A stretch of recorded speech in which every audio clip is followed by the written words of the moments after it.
আচ্ছা, কোনদিন শুনেছেন যে কাটিহাটে একটা লোক মরে যাবার পরে 100 বছর পরে আবার ফিরে এসেছে? হ্যাঁ না কিছু বলেন। কোনদিন কি এটা শুনেছেন? শোনেননি তো? হ্যাঁ না জোর করে বলতে হবে। হ্যাঁ, আর যেহেতু 100 বছর পরে আল্লাহ পাক রব্বুল আলামিন আবার উযাইর আলাইহিস সালামকে জাগিয়ে তুলেছেন, তাই ইহুদিরা উযাইর আলাইহিস সালামকে বলে আল্লাহর কথা বলে না, আল্লাহর বেটা। নাউজুবিল্লাহ। আর একটু জোর করে বলেন। আবার ঈসা আলাইহিস সালামকে খ্রিস্টানরা কেন আল্লাহর বেটা বলে, ওটা আল্লাহ কোরআনে বলেছেন। পৃথিবীর প্রত্যেকটা বাচ্চা পৃথিবীতে আসে বাবা এবং মায়ের মাধ্যমে, এক্সেপ্ট আদম আর হাওয়া। এক্সেপ্ট আদম, বলুন। আদম আলাইহিস সালাম তার বাবাও নেই, হাওয়া বিবির বাবাও নেই। জোরে বলুন। পৃথিবীতে আজ যত বাচ্চা আছে প্রত্যেকেরই বাবা আছে, মাও জোর করে বলে না। কিন্তু একজন এখানে সম্পূর্ণ স্বতন্ত্র, তিনি হলেন হযরত নবী, জোরে বলে না, নবী ঈসা। বলুন বলুন। ঈসা আলাইহিস সালাম মা আছে কি নেই?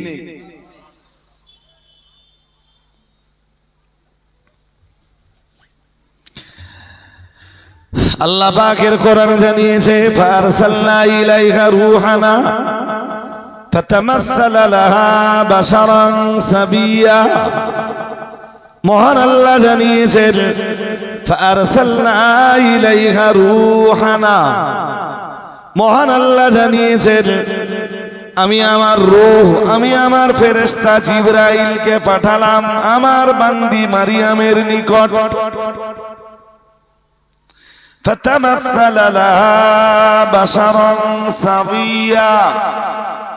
মহান আল্লাহ জানিয়েছেন, আর আমার ফেরেশতা জিবরাইল মানবীয় আকৃতি ধারণ করে আমার বান্দি মারিয়ামের কাছে হাজির হলেন। এটা একজন মানুষের সূরত নিয়ে ফেরেশতা জিবরাইল আল্লাহর বান্দি মারিয়ামের কক্ষে ঢুকে গেলেন। আল্লাহর মেসেঞ্জার তো, আল্লাহর দূত, আল্লাহর প্রেরিত। মা মারিয়াম যখন মানবীয় আকৃতির একজনকে তার কক্ষে দেখতে পেলেন, দেখেই বললেন, ক্বালাত ইন্নী আউযু বিররহমানি মিনকা ইন কুনতা তাকিয়্যা। শুনছেন নাকি? শুনছেন? হ্যাঁ না জোর করে বলেন। শুনছেন তো? বললেন কে? বললেন আল্লাহর বান্দি মারিয়াম। কি বললেন? বললেন ইন্নী আউযু বিররহমান, আউযু বিররহমান মিনকা, তোমার থেকে বাঁচবার জন্য আমি রহমানের কাছে আশ্রয় প্রার্থনা করছি। ইন কুনতা তাকিয়্যা, তুমি যদি আল্লাহ ভীরু হও তাহলে আমার কোনো ক্ষতি করো না। ফেরেশতা জিবরিল আমিন আলাইহিস সালাম যখন দেখলেন আল্লাহর বান্দি মারিয়ামের ভিতরে, মারিয়ামের কপালে ভয়ের একটা ছাপ স্পষ্টভাবে ফুটে উঠেছে, এবং আল্লাহর বান্দি মারিয়াম তিনি আল্লাহর কাছে আশ্রয় প্রার্থনা করেছেন। উনি আর দেরি করলেন না, দেরি না করে বললেন, হে আল্লাহর বান্দি মারিয়াম, আমি আর অন্য কেউ নই, আমি আল্লাহ পাকের প্রেরিত মেসেঞ্জার হযরত জিবরিল আমিন আলাইহিস সালাম। আর একটু মন খুলে বলেন, আমি কে? আমি ইন্নামা আনা রাসূলু রাব্বিকে, আমি তোমার রবের প্রেরিত একজন কি মেসেঞ্জার। আমি কেন এসেছি জানো? লি আহাবা লাকি গুলামান সাকিয়া, আমি এসেছি তোমাকে এক পুত্র সন্তানের সুসংবাদ দিতে। আরেকটু মন খুলে বলেন। মা মারিয়াম একদম দেরি করলেন না, বললেন মা মারিয়াম আলাইহিস সালাম একদম দেরি না করে বললেন, কালাত আন্না ইয়াকুনু লি গুলাম, কেমনে আমায় বাচ্চা হবে? লাম ইয়ামসাসনি বাশারুন, কোন মানুষ তো আমায় স্পর্শ করিনি, কোন মানুষ তো আমায় স্পর্শ করিনি। ওয়ালা মাকু বাগিয়া, তার মানে দুনিয়ার কোন পুরুষের সাথে আমি তো বিবাহ বন্ধনে আবদ্ধ হইনি। ওয়ালাম আকু বাগিয়া, এবং আজ অবধি আমি তো জেনা ব্যভিচারেও কখনো লিপ্ত হইনি। কেমনে আমায় বাচ্চা হবে? কালা কাযালিক কালা রাব্বুকে হুয়া আলাইয়া হায়্যিনুন, ফেরেশতা জিবরিল বললেন কেমনে হবে? এটা তোমার রব বলে দিয়েছেন, তোমার রবের জন্য এই কাজটা খুব সহজ।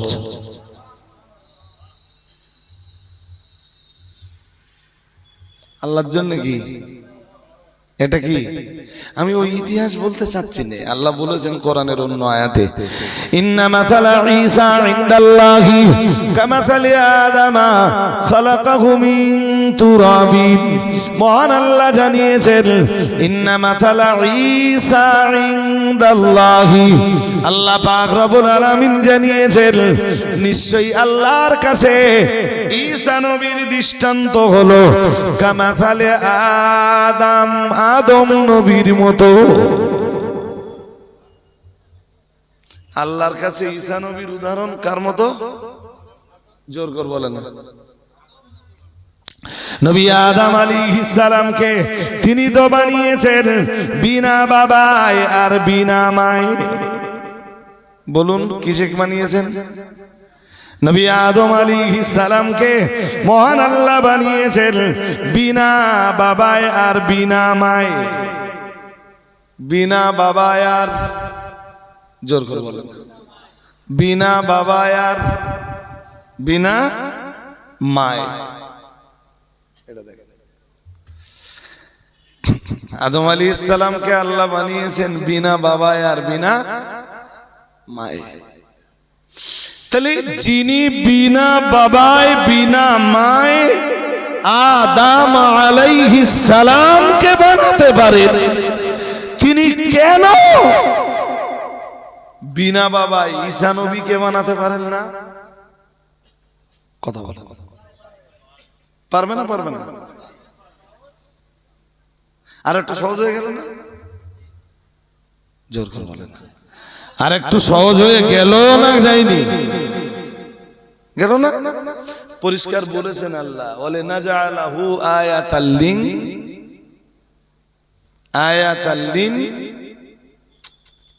লিন-নাস। আপনারা জানেন না বলে বলতেছেন।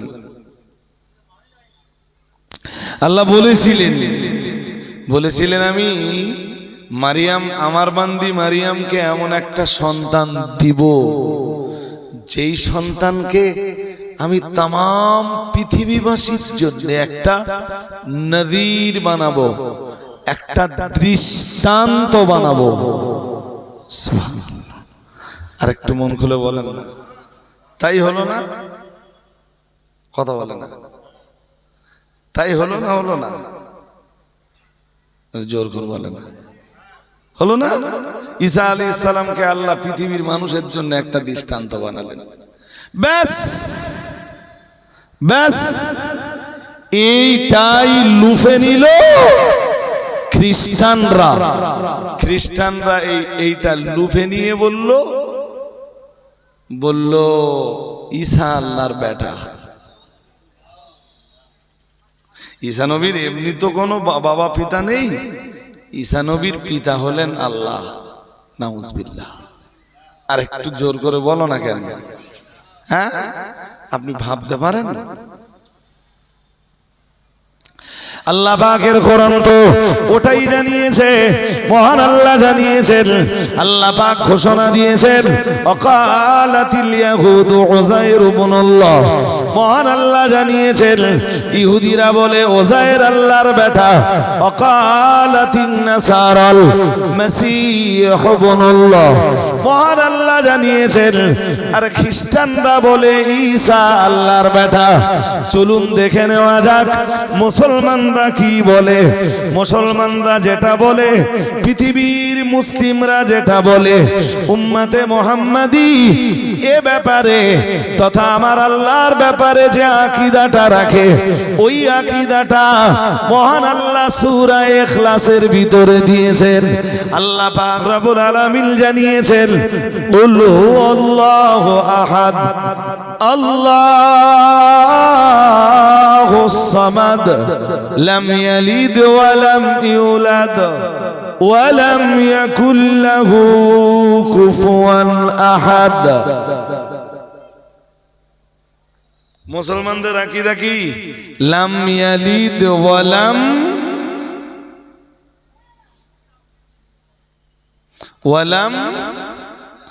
লাম বলুন বলুন, লাম ইয়ালিদ ওয়া লাম ইউলাদ। তিনি কাউকে জন্ম দেননি, অর্থাৎ আল্লাহর কোনো ছেলেও নাই। জোর করে বলেন, আল্লাহর কোনো মেয়েও ছেলেও নাই, মেয়েও পিতাও নাই, মাতাও।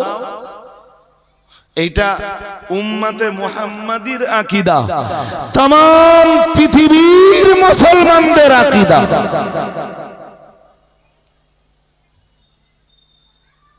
আমি কি বোঝাতে পারছি এতক্ষণে? এই জন্য খ্রিস্টানে ইমানদার না, আল্লাহর পুত্র সাব্যস্ত করে খ্রিস্টানরা ঈমান থেকে খারিজ হয়ে গেছে। ইহুদিরা ওজায়ের নবীকে আল্লাহর বেটা সাব্যস্ত করে ওরাও ঈমান থেকে, জোর করে বলো না কেন, খারিজ হয়ে গেছে। যারা সূর্যকে ইবাদত করে, চন্দ্রকে ইবাদত করে, তারা গায়রুল্লাহকে ইবাদত করার কারণে তারাও ঈমানের গণ্ডির ভিতর থেকে বেরিয়ে গেছে। ঈমানের গণ্ডির ভিতরে আছে কি? বলুন বলুন।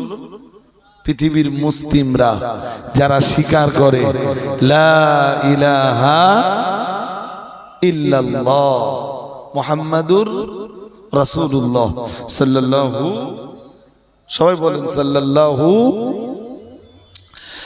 হাজিরিনে মাজলিস শুনে রাখুন, এই জায়গাটা একটা হাদিস শুনে নেওয়া দরকার। প্যারা নবী মুহাম্মদুর রাসূলুল্লাহ সাল্লাল্লাহু আলাইহি ওয়াসাল্লাম নবী আমার জানিয়ে দিয়েছেন, মাফাতিহুল জান্নাতি শাহাদাতু আল্লা ইলাহা ইল্লাল্লাহ। মাফাতিহুল জান্নাতি, প্যারা নবী জানিয়েছেন, মাফাতিহুল জান্নাতি শাহাদাতু আল্লাহ ইলাহা ইল্লাল্লাহ। নবী আমার জানিয়েছেন, লা ইলাহা ইল্লাল্লাহ এই কথার সাক্ষ্য প্রদান, এটা হলো জান্নাতের চাবি। সবাই সুবহানাল্লাহ বলেন। লা ইলাহা ইল্লাল্লাহর সাক্ষ্য প্রদান, এটা জান্নাতের, জোরে বলে না, এটা জান্নাতের। বুঝতে অসুবিধা হচ্ছে? অসুবিধা হচ্ছে?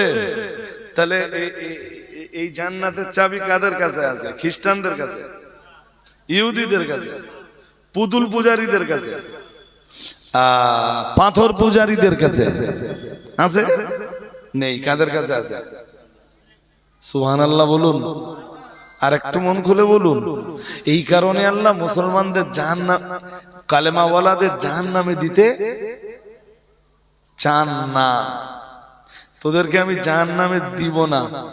জাহান্নামে দিব না বলেই কোরআনে কিছু বিধিবিধান দিচ্ছে, এইগুলো তোরা মেনে চল, এইগুলো মেনে আমার কাছে ফিরে আসবি, আমি আল্লাহ তোদেরকে আমার দয়ার জান্নাতে জায়গা করে দিব।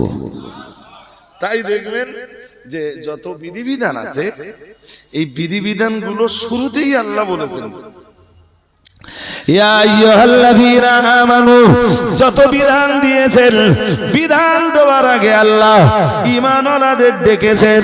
সূরা হুজুরাতের 11 নম্বর আয়াতটাও তার ব্যতিক্রম কিছু হয়নি। আল্লাহ পাক রব্বুল আলামিন সূরাতুল হুজুরাতের 11 নম্বর আয়াতে জানিয়েছেন ইয়া আইয়ুহাল্লাযীনা আমানু, আল্লাহ পাক রব্বুল আলামিন জানিয়েছেন হে দুনিয়ার ঈমানওয়ালা মানুষের দল। ইহুদিদের ডাকতেছেন, জোর করে বলেন, তোরা যা করেছিস এমন কি করলি না করলি আর কিছু এসে যায়? এমন তোরা যত ভালো কাজই করিস জাহান্নামে তোদের যাওয়া, জাহান্নামে যাওয়া। তাই বিধান তোদের জন্য দিব না, তোদের জন্য দিব না। বিধান দেব তো আমার একত্ববাদী বান্দা বান্দীদের জন্য, তারা আমার এই বিধানগুলো পালন করে আসবে, এলে আমি তাদেরকে জান্নাত নসিব করে দিব। এই জন্য দেখবেন সুদের আয়াত, মদের আয়াত, জুয়া সংক্রান্ত আয়াত, এই যত আয়াত আছে, নামাজ সংক্রান্ত আয়াত, সব জায়গাতে আল্লাহ ইমানদারদেরকে ডেকেছেন, আগে ডেকে তারপর বিধান দিচ্ছেন। সুবহানাল্লাহ বলেন না? আর একটু মন খুলে বলুন। আরে ভাই, ছেলের জন্য কোনটা ভালো কোনটা খারাপ এটা বাবা একটু বোঝে না? হ্যাঁ না বলে না? এই বেটা, তুমি এই রাস্তায় চলবা, আর এই এই এই এই রাস্তায় তুমি কোনোদিন চলবা না, এটা বলে না বাবা? হ্যাঁ না বলে না? তা আল্লাহ আমাদেরকে, বাবা তার সন্তানকে যতটা ভালোবাসেন, আল্লাহ তার বান্দাদেরকে, কালেমাওয়ালি বান্দাদেরকে তার চাইতে আরো বেশি ভালোবাসেন। কালেমাওয়ালি বান্দা বান্দিরা জাহান্নামে যাক এইটা চান না আল্লাহ। তাই আল্লাহ সূরা হুজুরাতের প্রথম আয়াত থেকে নিয়ে, সূরা হুজুরাতের প্রথম আয়াত বলো শুরু হয়েছে। আপনারা মনোসংযোগ কেউ কেউ একটু অর্ধেক মাঝে মাঝে বাইরে দিচ্ছেন, বাইরে মনোসংযোগ দিলে আমার এই কথা আপনাদের মাথায় ঢুকবে না। তো সূরা হুজুরাতের প্রথম আয়াতে আল্লাহ ঈমানদারদেরকে ডেকেছেন ইয়া আইয়ুহাল্লাযীনা আমানু, হে পৃথিবীর ঈমানওয়ালা মানুষের দল। কাদেরকে ডেকেছেন? ওর পরের আয়াতে কি? ওর পরের আয়াতে আবার ডাক দিয়ে বলছেন ইয়া আইয়ুহাল্লাযীনা আমানু লা তারফাউ আসওয়াতাকুম ফাওকা সাওতিন নাবিয়্যি ওয়া লা তাজহারু লাহু বিল কওলি কাজাহরি বা'দিকুম লিবা'দিন আন তাহবাতা আ'মালুকুম ওয়া আনতুম লা তাশউরুন। প্রথম আয়াতে আছে ইয়া আইয়ুহাল্লাযীনা আমানু লা তুকদ্দিমু বাইনা ইয়াদাইল্লাহি ওয়া রাসূলিহি ওয়াত্তাকুল্লাহ ইন্নাল্লাহা সামিউন আলীম। ওই একটা আয়াত দিচ্ছেন আর ঈমানদারদেরকে আবার ডাকতেছেন। সূরা হুজুরাতের 11 নম্বর আয়াতটাও তার ব্যতিক্রম কিছু না। কি বললেন চলুন যতদূর বুঝতে পারা যায়। দেখতে দেখতে ঘন্টাখানিক তো হয়েই গেল মনে হয়, তাই না? মোটামুটি এই পর্যন্ত বুঝলেন যে ঈমানদারদেরকে আল্লাহ ডাক দিয়ে কেন বিধানগুলো দিচ্ছেন, এটা তো বুঝেছেন, এইটাই অনেক। এরপরে যখন ইয়া আইয়ুহাল্লাযীনা আমানু আসবে, আমার এই কথাগুলো এই শ্রোতাদের আর খুব একটা বুঝিয়ে বলা লাগবে না।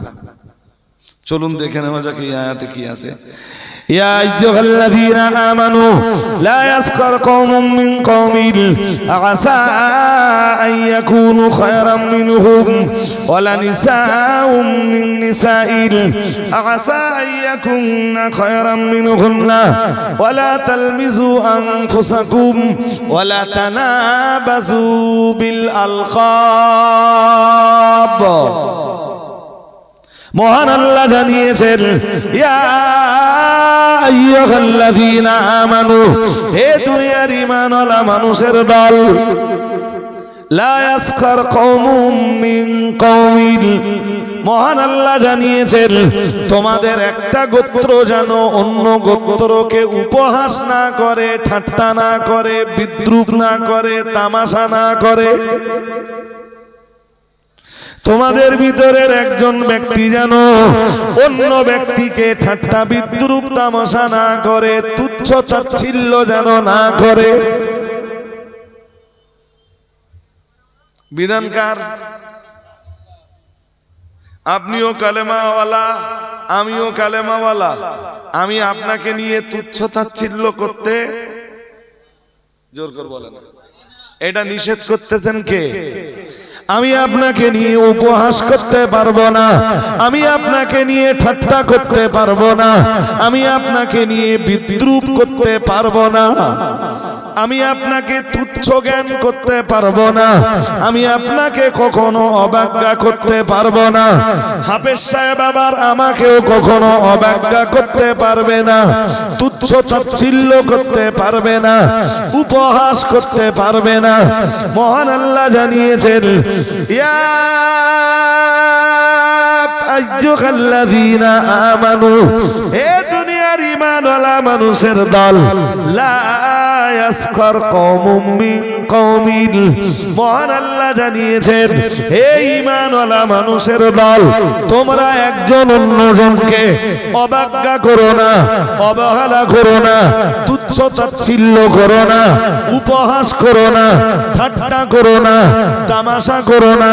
আল্লাহ পাক রব্বুল আলামিন জানিয়েছেন, আসা আইয়াকুনু খায়রাম মিনহুম, এটাও হতে পারে, আসা আইয়াকুনু খায়রাম মিনহুম, মহান আল্লাহ জানিয়েছেন এটাও তো হতে পারে তোমরা যাদেরকে তুচ্ছ তাচ্ছিল্য করছো, যাদেরকে তোমরা অবজ্ঞা করছো, যাদেরকে তোমরা ঠাট্টা করছো, যাদেরকে নিয়ে তামাশা করছো, যাদেরকে নিয়ে বিদ্রূপ করছো, যাদেরকে ক্ষুদ্র জ্ঞান করছো, আসা আইয়াকুনু খায়রাম মিনহুম, হতে পারে আল্লাহর কাছে তারাই তোমাদের চাইতে ভালো। পারে না, পারে না? আরে কথা বলো না কেন? আরে মনে করেন হাবেজ সাহেব ভাই আমারে তুচ্ছ তাচ্ছিল্য করলো, অথবা আমি হাবেজ সাহেব ভাইকে তুচ্ছ তাচ্ছিল্য করলাম, কিন্তু আমার চাইতে হাবেজ সাহেব ভালো হতে পারেন, আবার হাবেজ সাহেবের চাইতে আমি আল্লাহর কাছে ভালো হতে।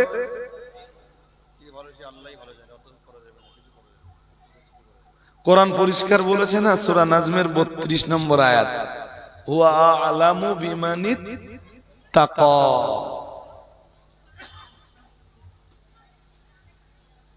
ফালা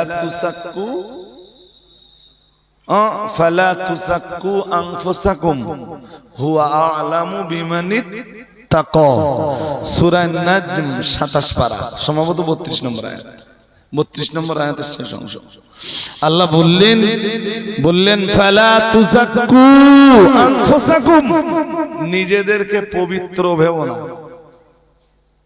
নিজেদেরকে ভালো মনে করো না, এইটা ভেবো না যে আমার চেয়ে ভালো আর কেউ।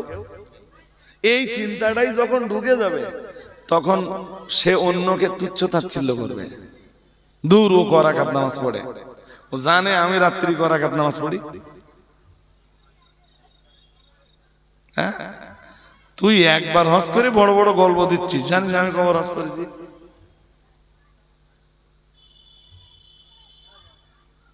এই গ্রামে আমার চেয়ে হজ করা বেশি হজ করা লোক আর কেউ।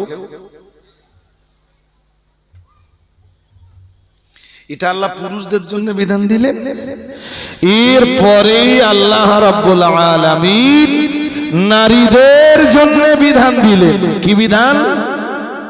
নারীদের জন্য আল্লাহ আলাদা রূপে বিধান দিলেন, ওয়ালা নিসাউম মিন নিসাইল আসা আইয়াকুন্না খায়রাম মিনহুন্না।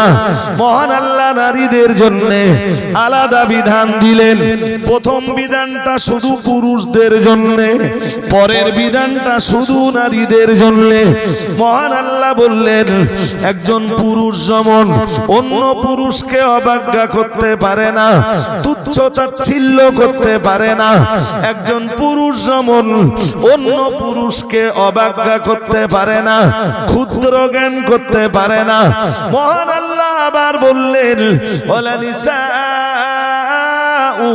মিন নিসাইন আসা আইয়াকুন্না খায়রাম মিনহুন্না।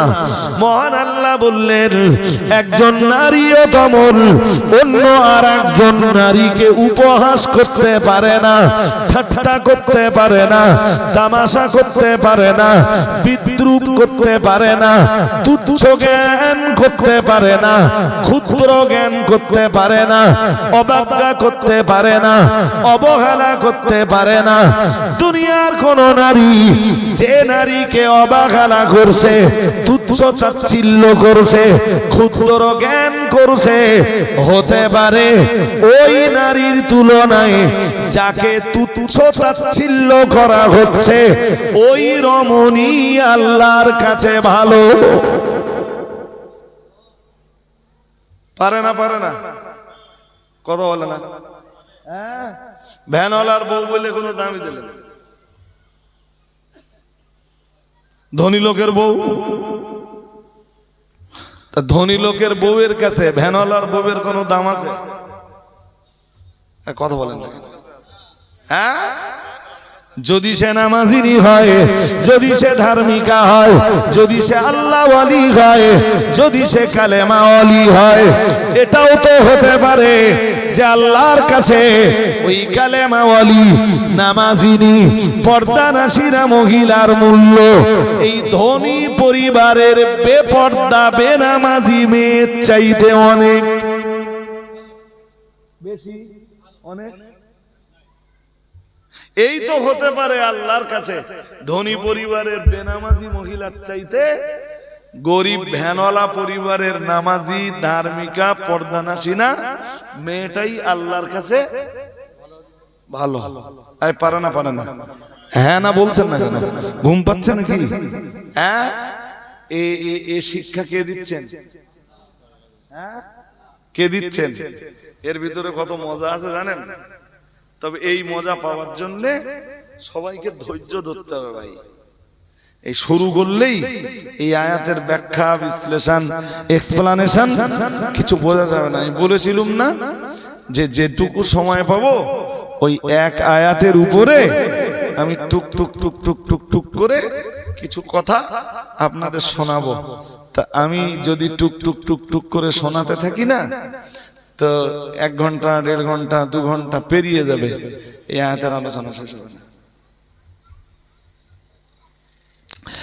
এই পর্যন্ত শোনার পরে চলুন আমরা খুব হালকা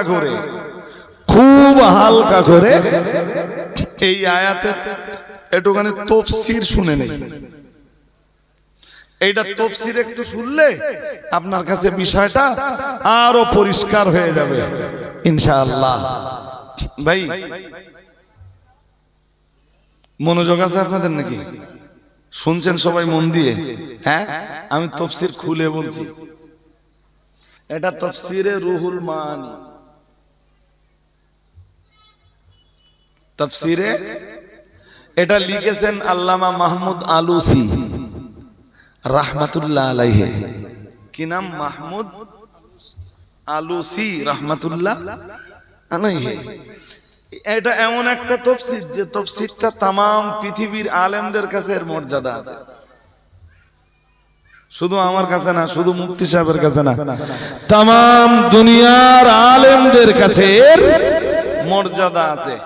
এর মর্যাদা নেই শুধু আলেম নামের জাহেলদের কাছে। আলেম নামের জাহেল যারা, মানে আলেম নামে পরিচিত অথচ জাত জাহেল, তার কাছে এর কোনো মূল্য আছে? কথা বলে না। তার কাছে এর যদি মূল্য থাকতো তো আলেম নামের জাহেলরা হাক্কানি রব্বানি আলেমদের পিছনে কোনোদিন লাগতো? জোরে বলে না, লাগতো? লাগতো না। চলুন আমরা এই তাফসীরে রুহুল মাহানি থেকে এই আয়াতের একটা ব্যাখ্যা নেই। উনি লিখছেন নাযালাত ফি কওমিন মিন বনি তামিম। উনি লিখছেন যে এই আয়াত নাযিল হয় কোন আয়াত? সূরা হুজুরাতের 11 নম্বর আয়াত।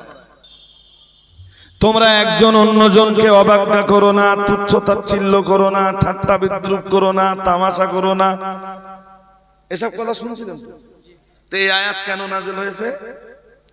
তা আল্লামা মাহমুদ আলুসি লিখছেন যে আয়াতটা নাযিল হওয়ার কারণ হলো নাযালাত, এটি নাযিল হয়েছিল।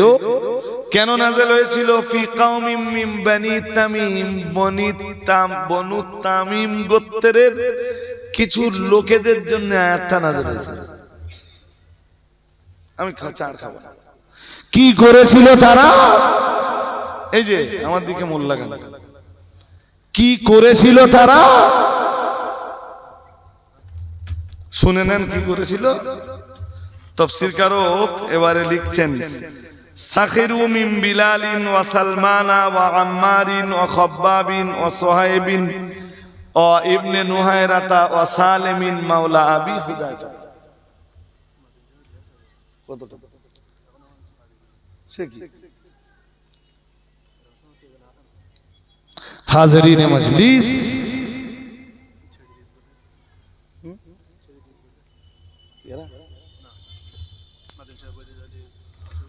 ও বুঝে গেছি। এমন আমার টাইম হয়ে গেছে এখন বলতে কালেকশনের কথা। আর এই লোক হয়েছে তা মাদিন সাহেব আসুন, মাদিন সাহেবের কাছ থেকে করে নেবেন। হাজরিনে মজলিস, আমি যে কথাটা বোঝাতে চাচ্ছি এখানে কয়জন সাহাবীর নাম আগে শুনে নেন। এক, হযরত বেলাল, হযরত সালমান, হযরত আম্মার, হযরত খাব্বাব, হযরত সুহাইব রুমি, হযরত ইবনে নুহায়রা, হযরত সালিম। এরা সবাই রাসূলের সাহাবী, তবে এরা খুব গরীব। শুনছেন নাকি? তো চেয়ারে বসে, কোন অসুবিধা নেই, চেয়ারে বসে। আবার যাদের এই মাজার সমস্যা না, যেখানেই বসুক কষ্ট হবে। তো অনেক অনেক ওয়েলকাম জানাচ্ছি আপনার যে এতক্ষণ ধরে বসে বসে খুব ধৈর্য সহ কথাগুলো শুনেছেন। এই সাহাবীদের নাম শুনেছেন? হ্যাঁ, রাসূলের সাহাবী হযরত বিলাল, সালমান, খাব্বাব, আম্মার ইবনে ইয়াসার, ইবনে নুহায়রা, হযরত আবু হুযায়ফার বাড়ির গোলাম, তার নাম সালিম। এরা খুব গরিব মানুষ, ভীষণ গরিব মানুষ। তো এদের দেখে বনি তামিম গোত্রের লোকেরা খুব ছোট মোটা কথা বলতো। বলতো মুহাম্মদ সাল্লাল্লাহু আলাইহি ওয়াসাল্লামের দলে যে কটা গেছে সব এই জাতের। একটা ভালো লোক মুহাম্মদ সাল্লাল্লাহু আলাইহি ওয়াসাল্লামের দলে। এদেরকে অবজ্ঞা করা হচ্ছে না? হ্যাঁ না বলে না? তুচ্ছ তাচ্ছিল্য করা হচ্ছে না? হ্যাঁ না বলে না? হচ্ছে তো। তাই আল্লাহ পাক রব্বুল আলামিন কোরআনুল কারীমের আয়াত নাযিল করে দিলেন, ইয়া আইয়ুহাল্লাযীনা আমানু, হে দুনিয়ার ঈমানওয়ালা মানুষের দল, আমি আল্লাহ পাক রব্বুল আলামিন বলছি, লা ইয়াসখার কওমুম মিন কওমিন আসা ইয়াকুনু খায়রাম মিনহুম। না না না না না, খবরদার খবরদার, তোমরা একজন অন্যজনকে অবজ্ঞা করতে পারবে না। অথবা এটাও হতে পারে তামিম গোত্রের কিছু লোক ঈমানদার ছিল, তারা এই গরিব ঈমানদারদেরকে দেখে একটু তুচ্ছ তাচ্ছিল্য করত। এই ঘটনার প্রেক্ষাপটে আল্লাহ পাক আয়াত নাযিল করে দিয়ে বললেন, হে ঈমানওয়ালা মানুষের দল, তোমরা একজন অন্যজনকে তুচ্ছ তাচ্ছিল্য করো না। শুনছেন নাকি? এই আয়াতের তাফসীরের আর একটা অংশ আপনাকে বলি, শুনবেন নাকি? আর হ্যাঁ না বলেন না, আমার ছেড়ে দেওয়ার টাইম হয়ে গেছে। এরপরেও এইটুখানি না বলে বললে যেন বড্ড কম কম কম কম থেকে যাচ্ছে। তাফসীরকারকরা লিখেছেন নাজালাত বিসাবাবি ইকরামা ইবনে আবি জাহল। এই আয়াত নাযিল হয়েছে আবু জাহেলের বেটা ইকরামাকে কেন্দ্র করে। আবু জাহেল কাফের, ইকরামা ঈমানদার, পরবর্তীকালে সে কালেমা পড়েছে। সুবহানাল্লাহ বলেন না? আর একটু মন খুলে বলেন জি। তা কেন আয়াত নাযিল হয়? কানা ইয়ামশি বিল মদিনা, উনি যখন মদিনায় চলতেন, শুনছেন নাকি? হ্যাঁ, ফাকালা লাহু কওমুন, তো কওমের লোকেরা, দ্যাটস মিন মুসলমানদের ভিতরেই অনেকে বলতো, কি বলতো জানেন? বলতো হাদা ইবনু ফিরআউন হাদিহিল উম্মাহ, বলতো যে ইকরামা হলো এই উম্মাতের ফিরআউনের ছেলে। বুঝতে পারেন? আরে বাবা, এক হাদিস আছে, রাসূলুল্লাহ বলেছেন মুসার জামানায় ফিরআউন ছিল, আর আমার জামানার ফিরআউন আবু জাহেল। তাই ইকরামা যখন মদিনায় গেল, মদিনায় যাওয়ার পরে ইকরামাকে দেখে বলতো এই উম্মাতের জন্য যে লোকটা ফিরআউন, সেই ফিরআউনের ছেলে হলো ইকরামা। শুনছেন? হ্যাঁ, ইকরামার মনে একটু কষ্ট হবে তো এতে? হ্যাঁ না কিছু বলে না? হ্যাঁ, শাকাহুম ইলা রাসূলিল্লাহি সাল্লাল্লাহু আলাইহি ওয়াসাল্লাম। ইকরামা একদিন রাসূলুল্লাহর দরবারে এলো এবং ওদের বিরুদ্ধে অভিযোগ করলো, মুসলমানদের বিরুদ্ধে যারা মুসলমানদের ভিতরে যারা ইকরামাকে তুচ্ছ তাচ্ছিল্য করছিল, তাদের বিরুদ্ধে ইকরামা এসে অভিযোগ করলো। আর প্রিয় নবীর উপর তখন আয়াত নাযিল হয়ে গেল, এ দুনিয়ার ঈমানওয়ালা মানুষের দল, লা ইয়াসখার কওমুম মিন কওমিন আসা আইয়াকুনু খায়রাম মিনহুম। না না না না না, তোমরা একজন আর একজনকে তুচ্ছ তাচ্ছিল্য করতে পারবে না। সুবহানাল্লাহ বলুন, আর একটু মন খুলে বলুন সুবহানাল্লাহ। বুঝতে অসুবিধা হয়? এই আয়াতের নাযিল হবার দুইটা কারণ দিলাম, এখনো কারণ রয়েছে। বাকি কারণগুলো আজকে অধরা থেকে গেল। মাদিন সাহেব ওখানে সবে ছেড়েছেন, আর আমারও ব্যস্ততা ভাই তাড়া করে বেড়াচ্ছে। জি, যাই হোক, আমি বক্তব্যের জায়গা থেকে আপাতত রিলিজ নিচ্ছি। জি, আবার আপনাদের সাথে দেখা হবে, আবার আলোচনা হবে। পয়লা, দোসরা, তেসরা ফাল্গুন জামিয়া রহমানিয়া রিসালাত সওয়াব। সবাইকে দাওয়াত দিলাম, মেহেরবানি করে যাবেন ইনশাআল্লাহ। সবাই বলুন ইনশাআল্লাহ, দাওয়াত কবুল করুন, আসবেন। ততক্ষণে হাবেজ সাহেব দু চার কথা একটু বলুক। বলতে বলতে মুফতি আব্দুল মাতিন সাহেব হুজুর তিনি এসে পড়বেন। দরুদ শরীফ আল্লাহুম্মা।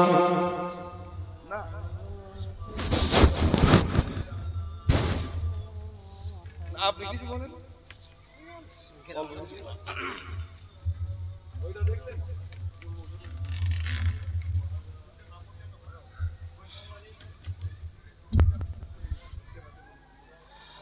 আসসালামু আলাইকুম রাহমাতুল্লাহি ওয়া বারাকাতুহু। সমস্ত প্রশংসা সেই মহান রব্বুল আলামিনের, যিনি আমাদেরকে এত রাত পর্যন্ত এই ঠান্ডার সময়ে ধৈর্য ধরে থাকা তৌফিক দিয়েছেন। সেই মহান রব্বুল আলামিনের শানে একবার আমরা বলি আলহামদুলিল্লাহ। যে নবী পাক সাল্লাল্লাহু আলাইহি সাল্লামকে সৃষ্টি না করলে আল্লাহ কুল কায়নাতকে সৃষ্টি করতেন না, সেই নবী পাক সাল্লাল্লাহু আলাইহি সাল্লামের উপর একবার দরুদ পড়ি, সকলে বলি সাল্লাল্লাহু আলাইহি সাল্লাম। তা ভাই, আমরা একটু ধৈর্য ধরি। আমাদের ভাই আব্দুল মাতিন সাহেব তিনি এখনই এসে যাবেন ইনশাআল্লাহ। আউযু বিল্লাহি মিনাশ শাইতানির রাজীম। বিসমিল্লাহির রাহমানির